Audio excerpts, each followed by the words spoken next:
This podcast deals with disturbing subject matter. Listener discretion and headphones are advised. Hey guys, welcome back to Through the Fog. This week we are joined by a good friend of mine, the host of the Fanscape podcast. If after this you find that you want a little bit more Through the Fog, we've recently returned to making YouTube videos. To find our YouTube channel, you can just go to www.throughthefog.org and it'll link to everything. But with no further delay, let's get into it.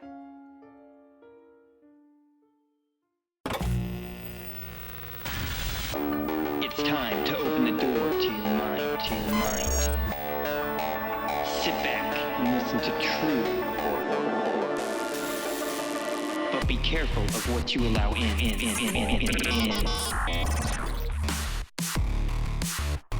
Because it's time to go through the fog.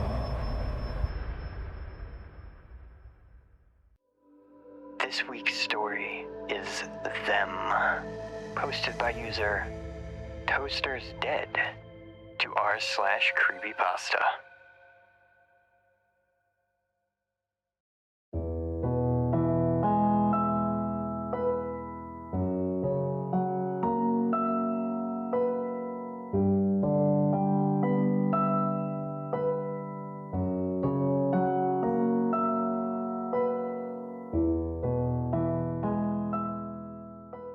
I would say that I have a good relationship with my family. We do everything that every other family might do. We eat breakfast in the living room, even though we have a perfectly good dining room. When we're angry with each other, we go to separate rooms for hours until someone has the confidence to say sorry first. Like I said, we were like every other family. We had a very good relationship. That was until I walked home at 2 a.m. to blood on the walls. Their bodies still seated in the living room, dinner cold and untouched in front of them. I cried in the corner with police on the phone while David Attenborough warned about climate change on the TV. I don't remember leaving. I don't remember the car ride to the police station. I don't remember the questions the police asked me. I don't remember answering them. The next thing I do remember is my aunt berating the officer questioning me for having put me through even more stress after a very traumatic experience. My aunt didn't say a word to me for the entire 2.5 hours it took to get to her house.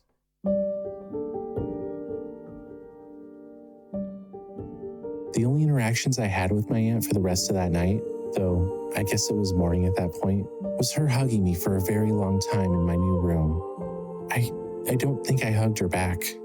She just hugged me and cried silent tears for a long time. And then I was alone. I just sat in silence for a while. I had curled into some dark, deep place in my mind where I didn't even know my way out of. The late morning light seeping through the foreign windows shifted to late evening. The only movement I had made was from sitting on the bed to laying on it. I didn't feel the time pass. I didn't feel anything. It was probably because of the comatose state I was in that I didn't see someone enter my room. It had come through the window, the second-story window, and was laying on the floor in front of me. My eyes slowly focused on its slim face. Whether this thing was once a person, I couldn't say for sure. It looked like a distorted reflection in a funhouse mirror. Everything was overly elongated, stretched just to the point of tearing. The skin was the color of ash and looked taunt over the bones underneath. I say bones because I don't think there was any form of muscle or fat under the skin. I got to my feet and its eyes followed me as I knelt down beside it. I didn't know what to do. I wish that I had screamed, that I had gotten to my feet and run as far as they would take me, far away from the fate that was laying in that room. Instead, I stared at it a moment longer before asking, "Are you all right?" It didn't say anything. I made for the door when I felt it grip my ankle. I turned to see it trying to say something, its tiny pupils piercing mine. I knelt down close to its mouth to try and hear better.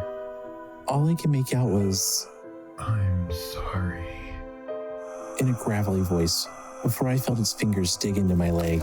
I screamed as pain rippled through my body. Something was happening to me as it pushed its fingers deeper into my leg.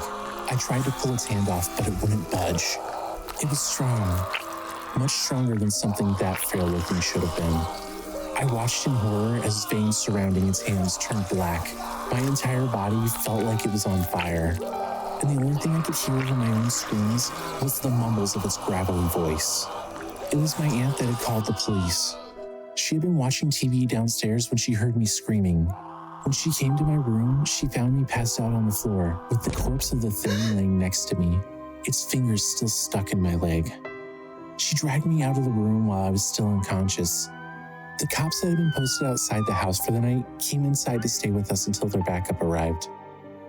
I don't know how the police reacted to the body, but when I woke up, it was already in the news that the person who killed my family had been caught sneaking into my room to finish the job. For the next week, I was everyone's best friend at school. People I hadn't even met were talking to the reporters about how traumatized I was, how I had talked to them about what I'd went through. I couldn't care less. I didn't talk to anyone except for my aunt for the next 2 months. The weird shit with my body started happening around that time as well. At first, I had just grown a bit taller, which at the moment was great. But it didn't stop there. 2 inches turned to 4 in the span of 3 weeks. I started dropping weight another month in. In just 4 months, I had lost about 35 pounds and had grown 2 feet. My aunt was concerned, but I told her I was just working out more. She started to make more of a fuss about it until I told her it helped with the grief. After that, I didn't hear another word.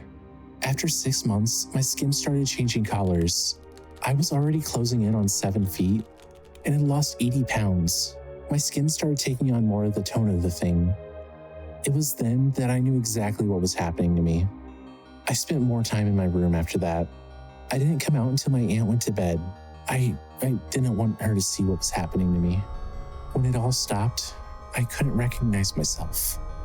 I looked just like the thing that had done this to me, and the cravings began not long after. I searched the internet to find a way to stop this from continuing, now that I saw how it was going to end. I was only able to find one site. It was a blog of some random person that seemed to be going through the same thing I was. The blog stopped updating 3 years ago, and the final results weren't pleasant. After reading that, I looked around a bit more. There were several sites that had talked about something similar to what was happening, but none about how to stop it. It was getting to the point where regular food wasn't working anymore. I knew deep down what I had to do, but I tried to postpone it as long as I could. I only went out at night. I stayed on empty side streets. One night, I saw 2 men harassing a random girl trying to go home. I followed them. I stayed far enough behind them that they wouldn't see me, but close enough to hear everything being said. I waited until one of them dared to grab her by the arm, and that's when I snapped. The girl screamed immediately and ran. The men weren't as lucky. The one I had got to first was smeared against the adjacent wall before the other had turned his head. I looked down upon the second man. He raised a trembling hand to his now bloody face, and I watched the man slowly realize what happened to his friend and what was going to happen to him. My eyes met his. He opened his mouth to scream, and with one swift motion, his jaw was on the floor. Silence. I walked away with the feeling of a deep hunger being finally sated. And from then on, I knew what I would be doing with my nights. For the next few weeks, the grief that had clouded my mind dissipated. It was like I could breathe again. This feeling was short-lived when I began to black out.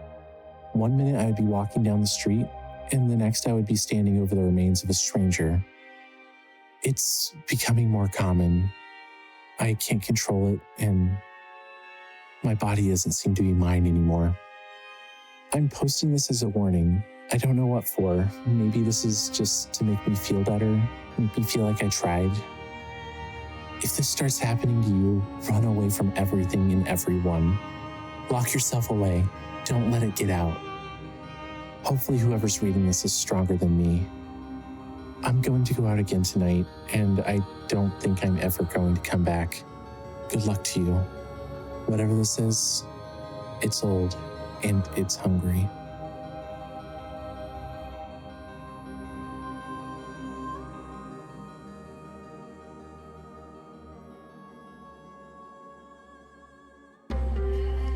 Fog is recorded and edited by Haptic.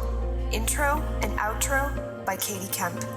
For more stories, go to www.throughthefog.org. We'll be back in 2 weeks, so keep your eyes on the fog.